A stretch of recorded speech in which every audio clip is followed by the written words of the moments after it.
Hi everyone, it's Maria from Still Dreaming Homestead.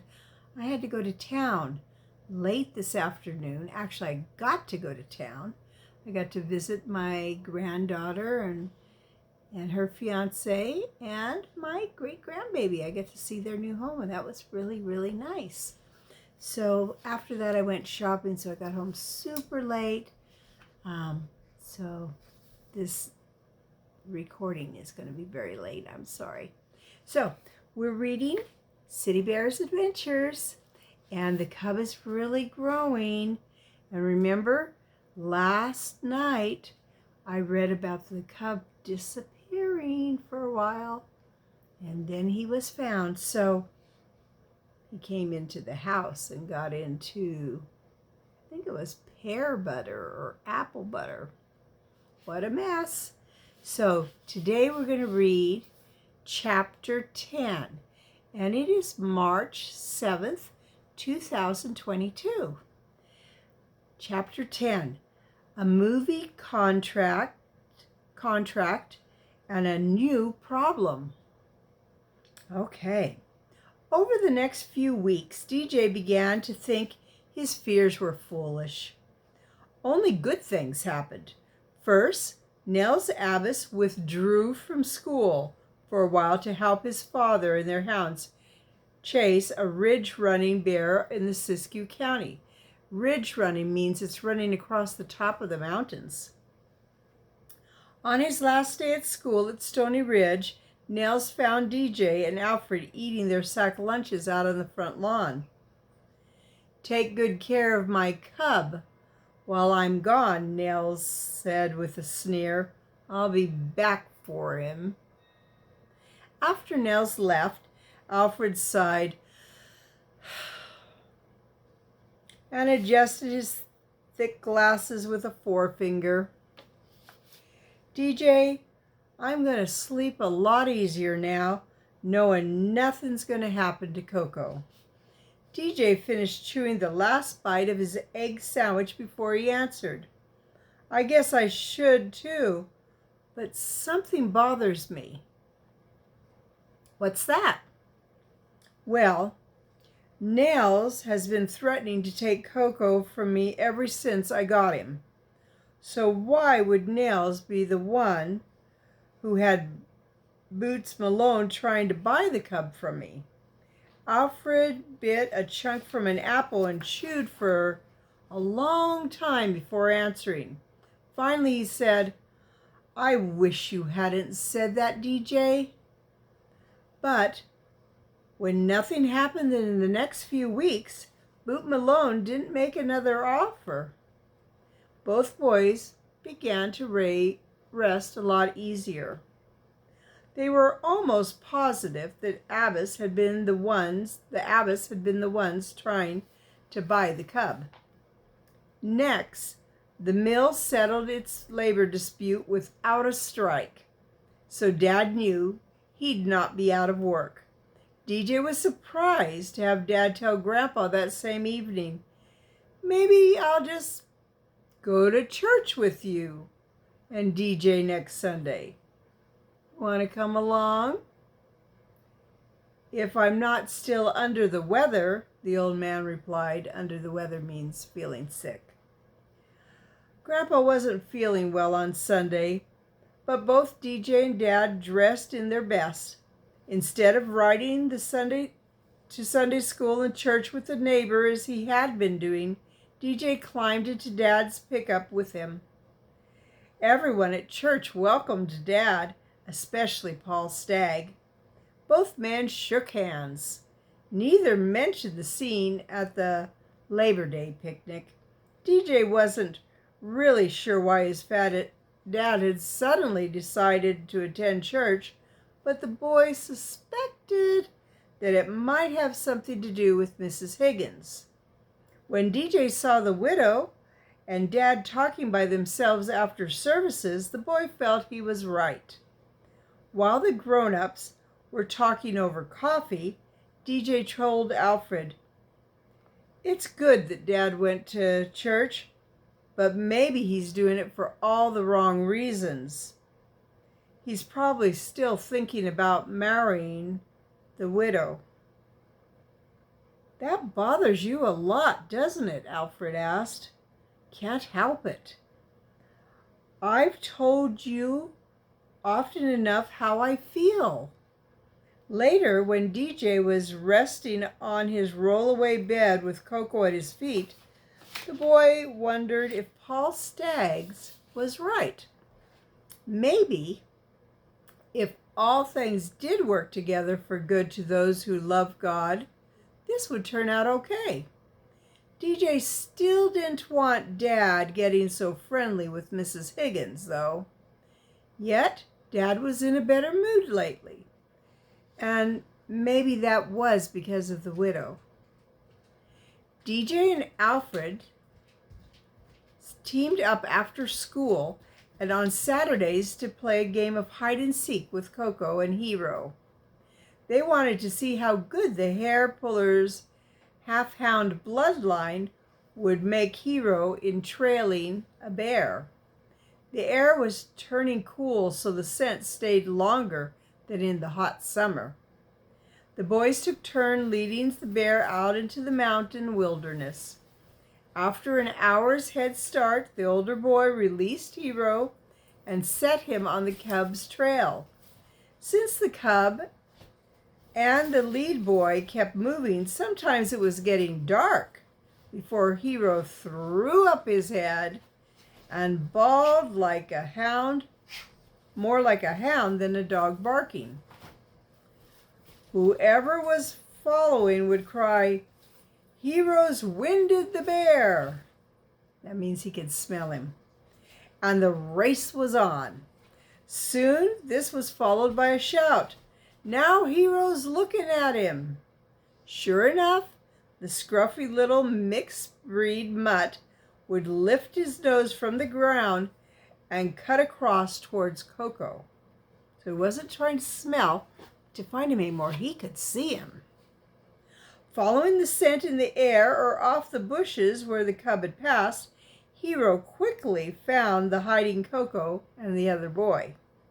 Sometimes the chased boy and the cub would climb trees, forcing the dog to bay in frustration and jump repeatedly against the tree trunk.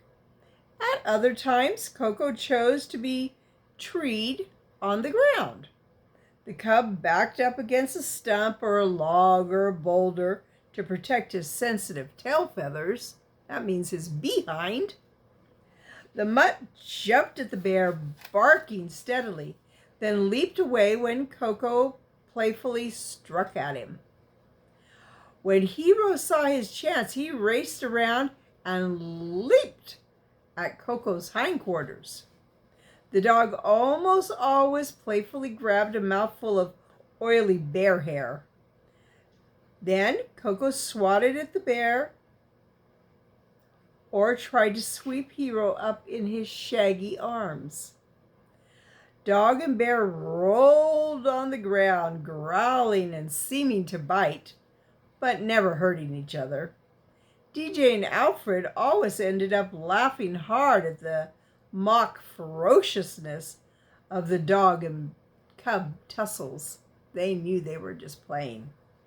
The game ended with the boys leading the tired, happy animals back to the Dillons' house, where Alfred's father picked him up and took him home. In mid-October, DJ told Alfred, "I'm going to start writing a story about us and those two." DJ pointed at Hero and Coco with the pencil he started carrying on their hide-and-seek trips. "Maybe I'll sell the story to the movie people." "Good idea," Alfred said. "How about us starting to teach Coco how to do some new tricks that he can use in the movie?" "Well," DJ said thoughtfully, "he can already do so many things. But when we take him to the scout meeting next month, let's see how many tricks he can do, both old and new." The scout meeting, where DJ had been invited to show the bear, Coco was going great. He could walk upright like a man, the bear could, drink from a soft drink bottle held in his forepaws, roll over like a dog, play dead, sit on his haunches, that's his back two legs, and hold up his hind feet with his forepaws, wave to the kids, or catch a thrown peanut in his mouth. Each time the bear did a trick, he was rewarded with one homemade biscuit smeared with strawberry jam.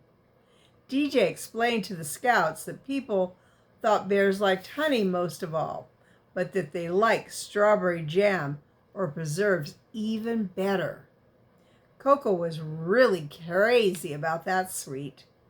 Alfred laughed often, saying, "The way that bear's putting on weight, he'll outweigh us both by springtime, especially if we keep feeding him this stuff." One day a letter came from Mr. Calkins, the movie man. A contract from the producer was enclosed that required Dad's signature. So a contract would be a written letter that says the deal that they're going to make. So in this case, the deal would be how they were going to use Coco and DJ in the movies and what they were going to get paid. Dad carefully, a contract for the, DJ could hardly wait for his father to get home from work to see if Dad would sign it. Dad carefully read the letter and the contract, then reread them. He read them again. All the while, DJ absently ran his finger over the raised letters and emblem on the envelope. Finally, Dad sucked in a deep breath and so slowly let out. The letter says the movie people were not planning to shoot anything until spring so that they could use outdoor scenes. Something about costing less when they don't have to use artificial lights. But they decided to shoot some outdoor scenes around Christmas so there'll be snow. And they'll take some pictures inside of the old warehouse they've rented over by the logging railroad. DJ was having a hard time keeping from dancing up and down because he'd already read that part several times. But the boy knew better than to interrupt Dad because he'd probably get his cussed streak up, as Grandpa warned the boy, and DJ wouldn't want that to happen. Dad went on, "They're offering you what they call a walk-in or a bit part in their movie, plus offering to use your bear. You won't have a speaking part, but they'll pay you for just walking on the set in a little scene, and they'll pay Coco to be with you." It was all DJ could do to keep from exclaiming, I know. But Dad wouldn't have liked that. So the boy simply asked excitedly, "Can I, Dad? Can we? Coco and me?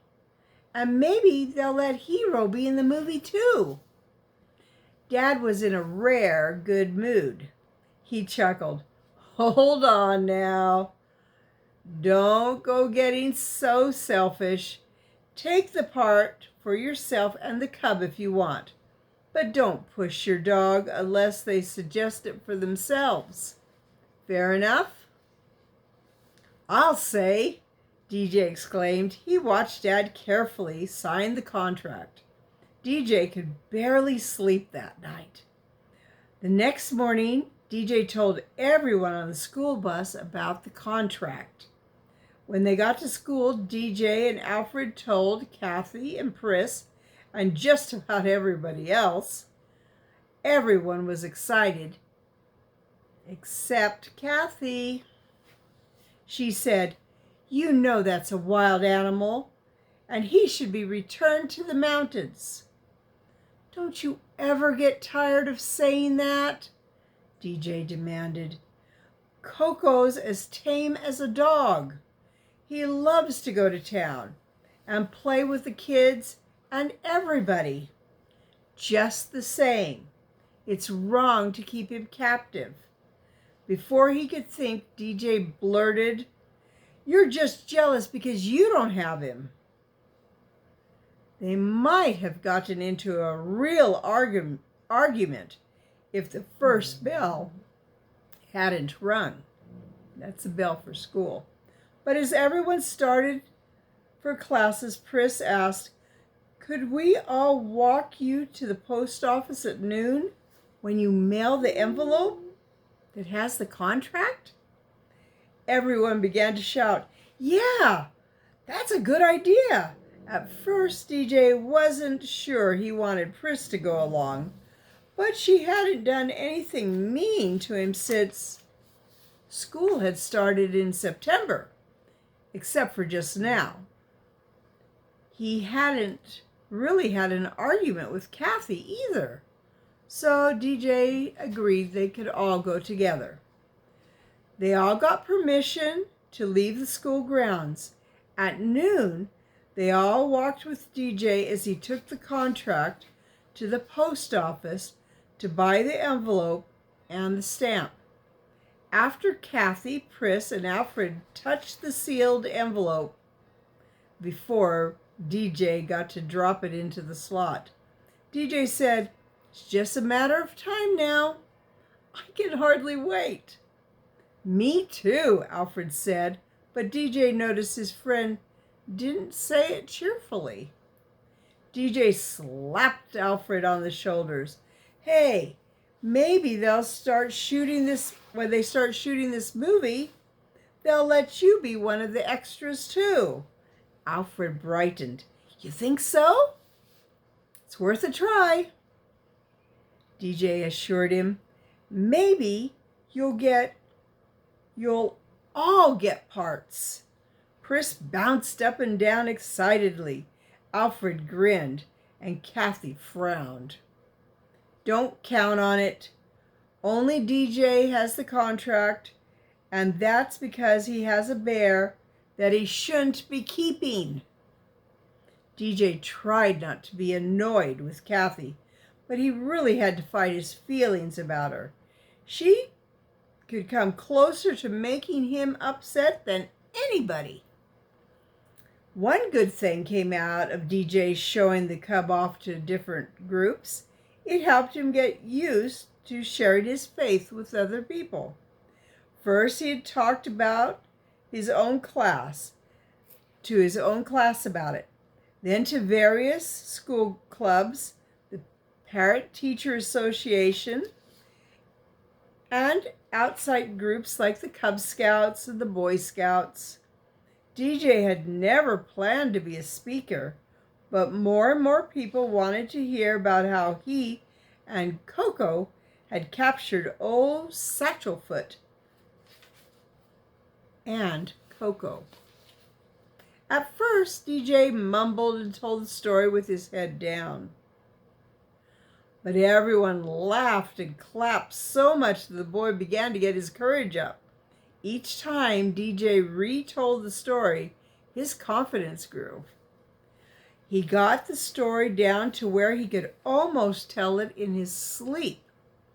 "So while I was up in that tree with that outlaw bear trying to get me, I did what anybody would have. I prayed. It wasn't a big prayer,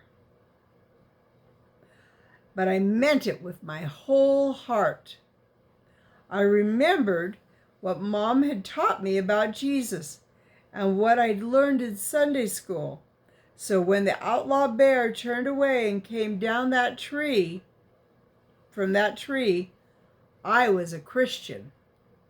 My heart had been changed, and I'm different today because of what Paul Stagg calls my conversion experience. When DJ went on and told, then DJ went on and told about capturing Coco and some of the adventures they'd had since then. The one really bothersome thing in DJ's life that autumn was Grandpa. His cough didn't seem to get any better. He stayed in bed a lot.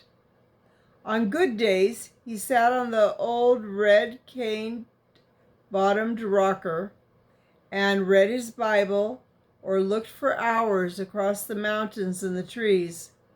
He didn't get mad anymore and rocked so hard that he went over backwards.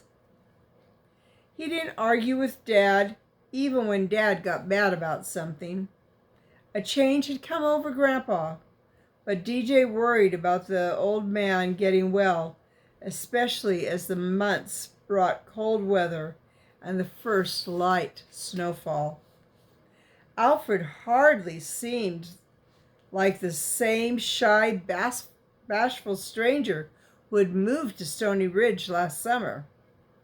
Dad said it was almost like Alfred was two boys. By himself, he was still quiet and shy, but when he took Coco's lead chain, Alfred became bold. He spoke freely, his voice growing stronger. People seemed to forget about his thick glasses and his skinny body and saw only a boy growing up almost before their eyes. Kathy said, "I've been reading about such things in Mrs. Kemp's class. It has to do with self-esteem. By himself, Alfred doesn't feel he's anybody.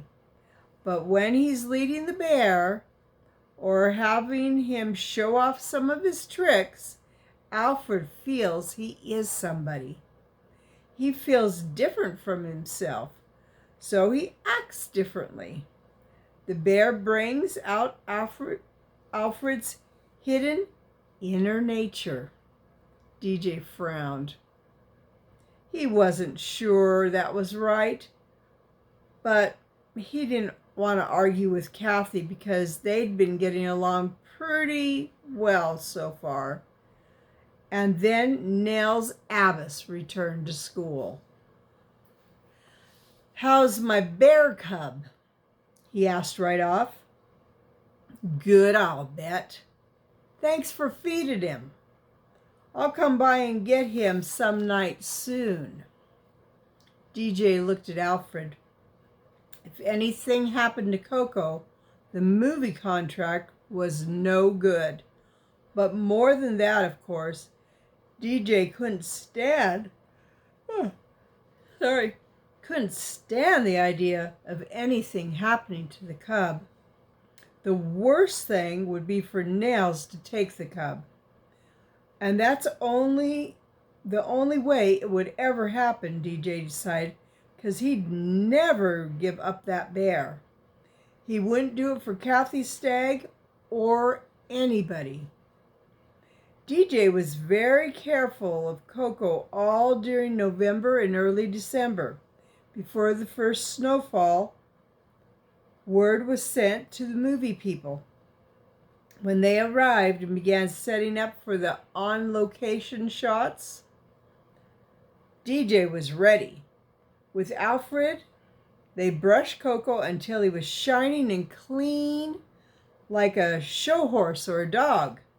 Dad drove the two boys and the cub into town that snowy Saturday morning, where DJ's whole world blew up. Wow, wonder what that means. That's the end of chapter 10.